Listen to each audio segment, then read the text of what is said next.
have credible information as part of the strategy in case they don't succeed during the day to introduce the pre-marked ballots. The officers in civilian will cause chaos at 5 to delay the counting until nightfall, and once it's dark, the PS for energy, Alex Wachira, has confirmed to everybody that there will be power blackout in all these areas so that it creates the best environment for chaos and for getting the pre-marked ballots into the ballot box. We want the CS Energy of PUADI to confirm to the people of Kenya, because it's important, that there will be no power blackout in those areas where there are by-elections. Because this will be a clear testimony that all institutions in this country have failed, and they are part of the Kenyan fraud of stealing from the people of Kenya their birthright. Alex Wachira has confirmed in that meeting that was in Embu. And what I must tell these government people is that the police force is as dissatisfied as the rest of Kenyans. That police force is divided right in the middle. All those things, they are being planned, they are being relayed to us in real time. Because these are also parents. Their pay slips have been raided. The police, they are complaining. SHA deductions, housing levy, they are equally discontented. Most of presiding officers who have been approached, their teachers, they are very discontented. So all those things you are planning using government might is in public knowledge, and it will be relayed as it comes. So we are also asking the media finally, please keep an eye on the happenings tomorrow. Have your teams everywhere. You have a responsibility. This is your country, to inform the people of Kenya what is going on, because once these things are exposed, it's a deterrent.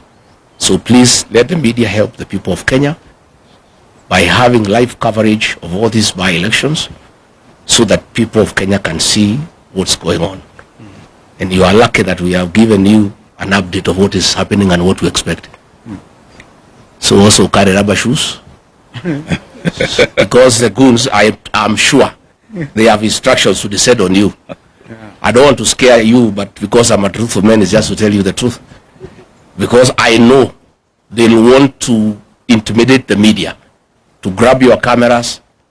So please carry your rubber shoes, and also have a few of your own guys. They don't have to be goons to cover you up, so that your camera is safe and you are safe too. Indeed. And please take care of yourself. So when I was in Narok, I was well prepared with a helmet. Because I had adverse information. I've told you the police force is divided right in the middle. There's a police who are calling me, tunakungoja wewe na utapigwa mawe, utapigwa risasi, so utafuta bulletproof vest weke na uchuge kichwa yako ndio wana target. So nilikuwa na helmet ile bulletproof because I had prior information. No? So even you, I'm giving you a head start. Thumbs up. Mujue. Si mtajitayarisha pia. Your job is as risky as ours. Maybe one more thing before For the first time since the electoral history of Kenya, IBC has confirmed that they will be using uniformed officers and plainclothes officers. Those plainclothes officers is a tool for ballot stuffing. IBC has given ballot papers to government agencies that have been pre-marked, and the officers in civilian, their work is to figure out how to get the pre-marked ballots into the ballot box. In Bere, for example, Bere North, 15,000 pre-marked ballots are being distributed now in a hotel 2 kilometers from Ebu town, where Kindiki is supervising. And these officers have been instructed to go to the polling stations, some pretending to be agents, others to be observers, others to be keeping security. The plan in Bere North is that 1,500 gangsters from Kayole and Gikambura in Kikuyu are in Bere. And their mission is to create chaos outside the polling stations so that the police officers inside can create more chaos, pretending to be agents. And in that situation of chaos, the pre-marked ballots will be put into the ballot boxes. Thereafter, the police will arrive and keep peace, and things will go back to normal, and then the voting will continue. By that time, the pre-marked ballot papers will have been in the ballot box already.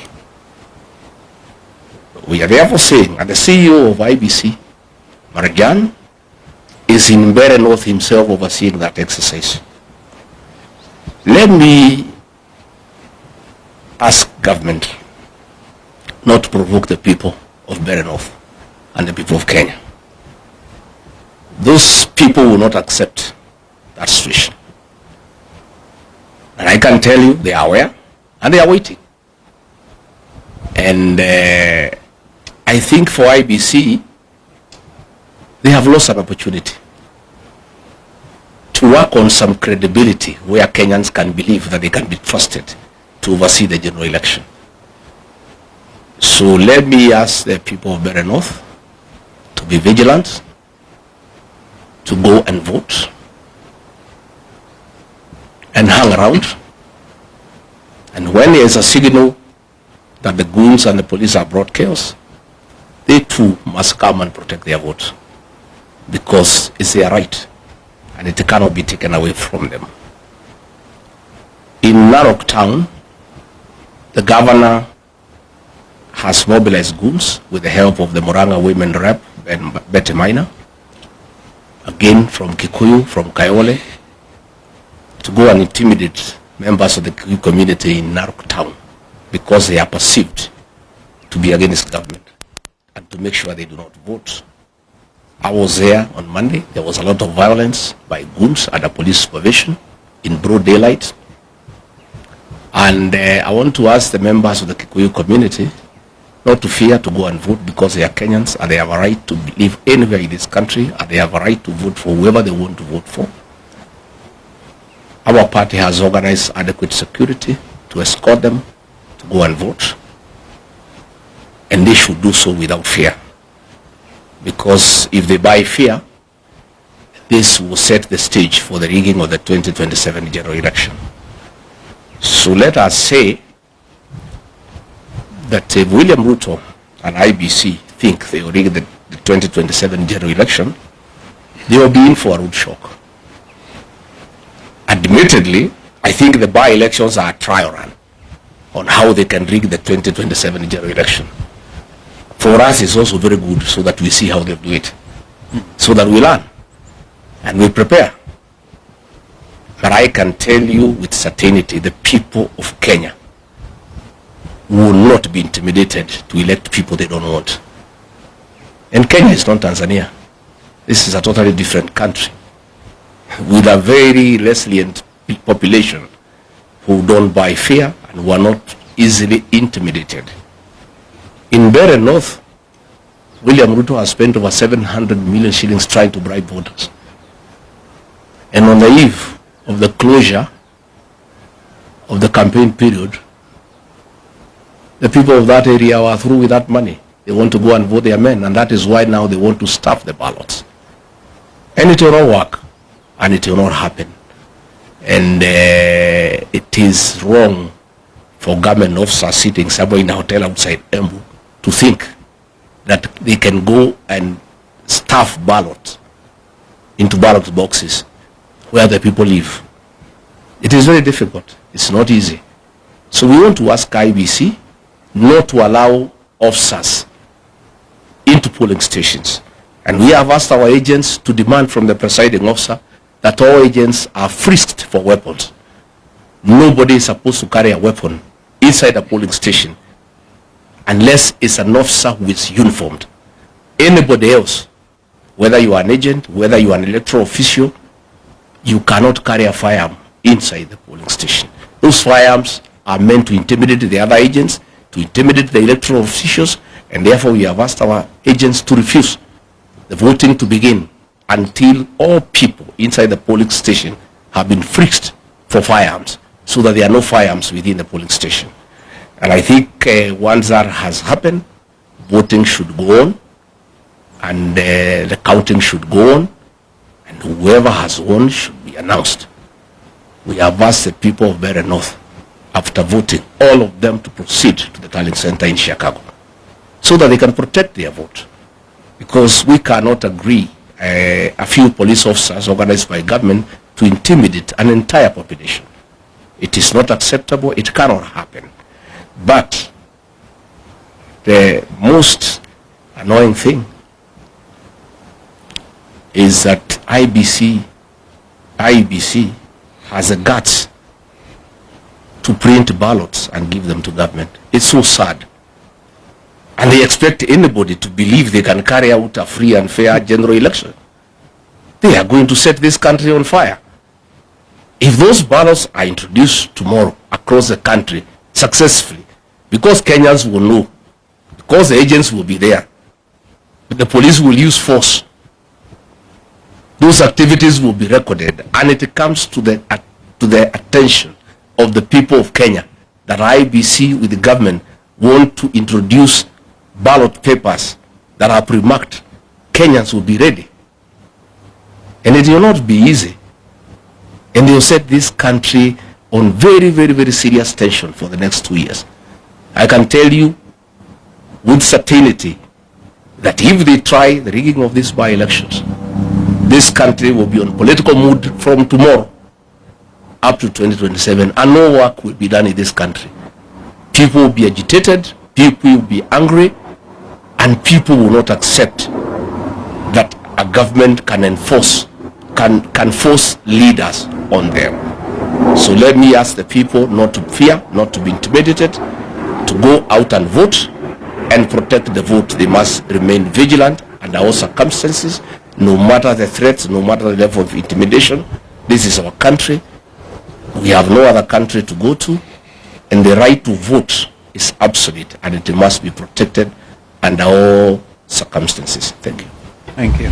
On the rigging of the November 27, 2025 by-elections, we want to thank all our united opposition teammates and supporters across the country who have shown up in big numbers for peaceful campaigns in this forthcoming November 27, 25 by-elections. Kenyans are clearly hungry for change, and they see these by-elections as a chance to register their feelings about the current regime.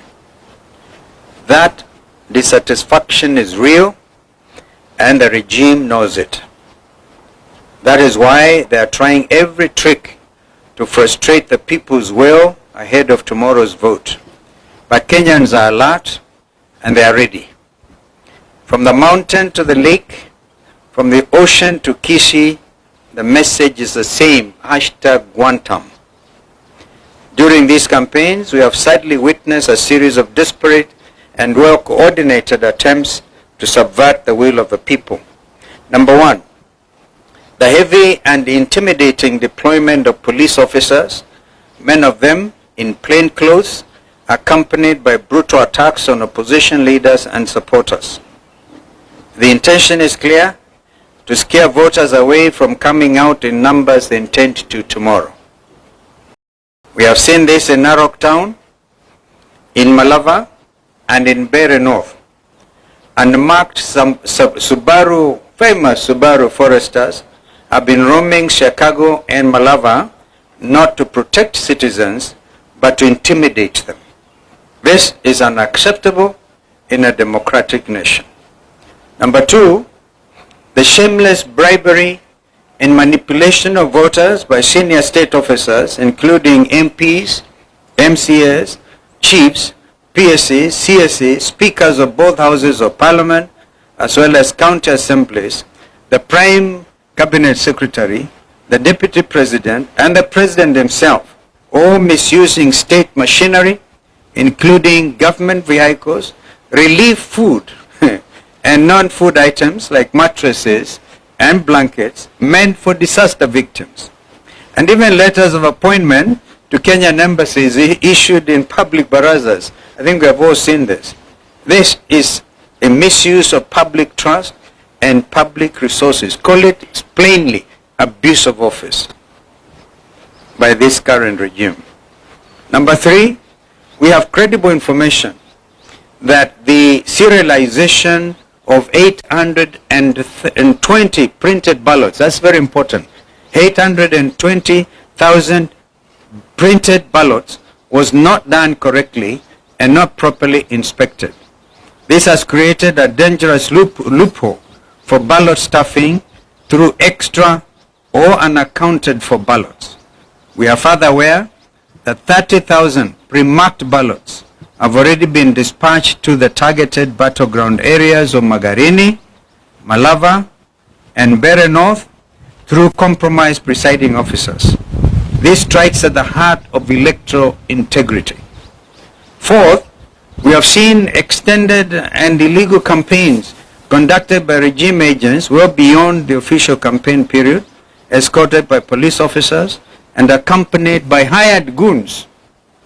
This is a deliberate attempt to tilt the playing field and subvert the will of the people. Number 5, violence is being prepared and deployed as a tool to cripple these by-elections. There is a well-coordinated scheme involving sections of the police, hired goons, and compromised IEBC officials. In Valava, for example, hired goons reportedly under the command of Lugari MP Nabi Nabwera are expected to spark violence using pangas and rungus and other crude weapons. They are to be protected by police, including a special team which has already been dispatched from Nairobi and we are monitoring their movements, the infamous Subaru unit. Once voting is disrupted, compromised IBC ballots, compromised IBC officers and clerks are expected to use that chaos to stuff ballots. We saw this pattern during the Gen Z protests, where police did not stop goons, but actually enabled them. We have again seen police in Narok and Kabuchai captured on camera moving goons and distributing funds. This is a betrayal of the oath to protect. Finally, ladies and gentlemen, as we stated on November 20th, there is a deliberate plan to misuse mobile phones in polling stations in ways that violate the secrecy of the ballot. The response from IBC has been weak and insufficient, with the junior officer in Magarini giving a half-hearted explanation to an issue that demands the full attention of the chairperson and indeed the entire commission. Their silence deepens our concern about the integrity of this institution at this critical moment. The IBC, by failing to address the genuine concerns raised by the opposition and the media, and by neglecting to put in place the necessary remedial measures, continues to cast a long shadow over its own independence. This new commission now stands accused, not by us alone, but by its actions of presiding over a process whose credibility grows more questionable by the day. A democratic, free and fair election cannot be built on silence, on evasion or selective action. It must be anchored on justice.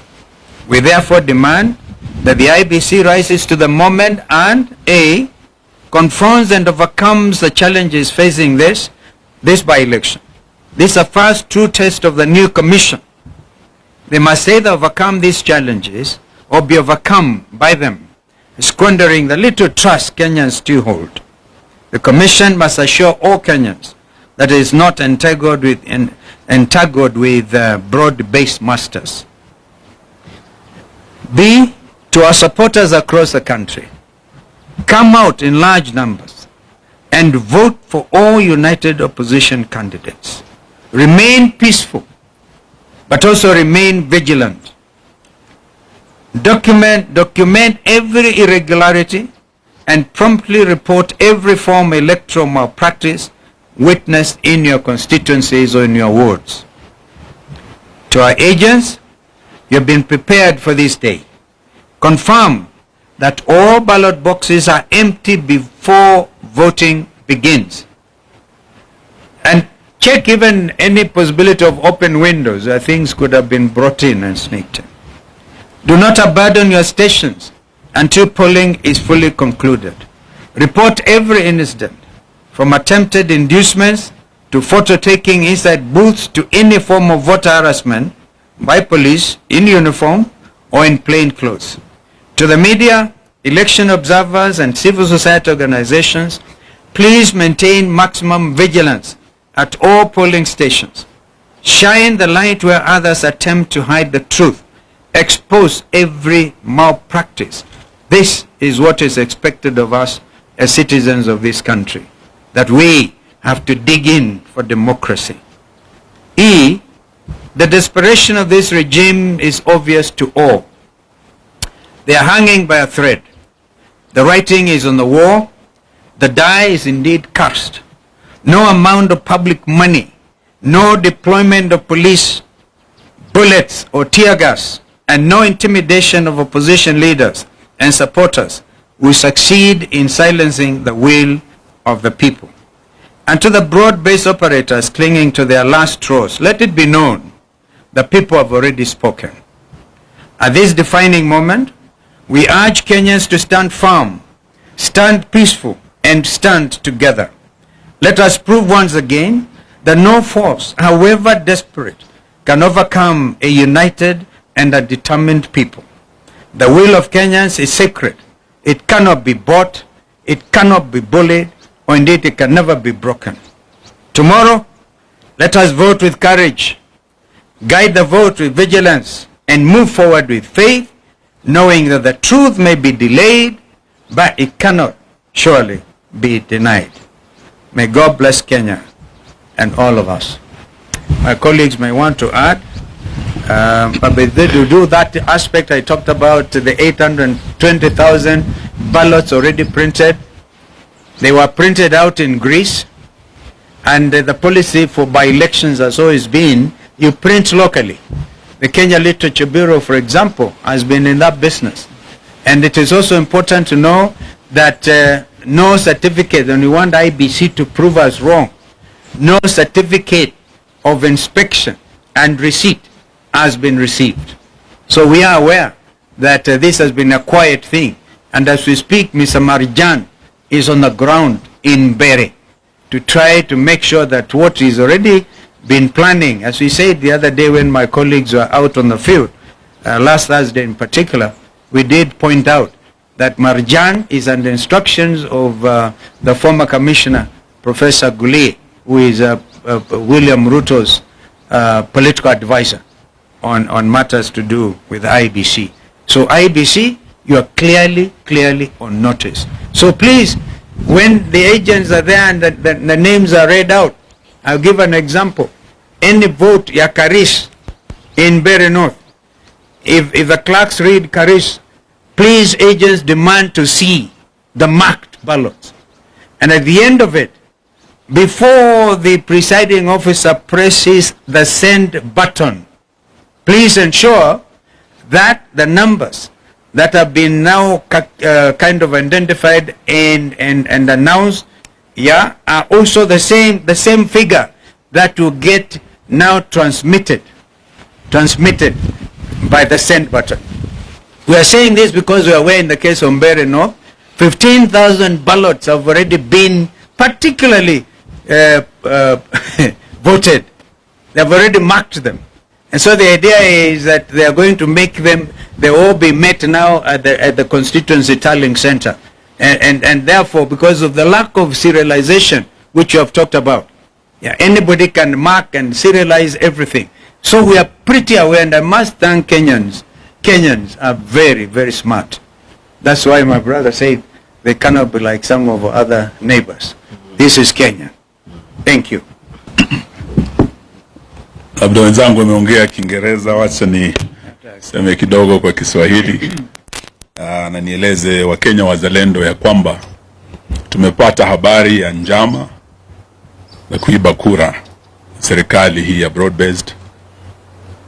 Njama hii imetekelezwa kupitia IEBC commissioners wenyewe, polisi wa Kenya, na kuna wahuni ambao tayari wametayarishwa, wamepelekwa kule Mbeere, wamepelekwa Magarini, wamepelekwa Malava kule Kakamega. Na njama hii ni kwamba hawa wahuni wataanzisha fujo wakiwa chini ya ulinzi wa polisi, na polisi wataingilia kati kujifanya ni kama wanatuliza na waweze kusimamisha upigaji kura katika sehemu hizi tatu ambazo serikali tayari dalili imeonyesha watashindwa. Wanataka kugeuza uamuzi wa wananchi.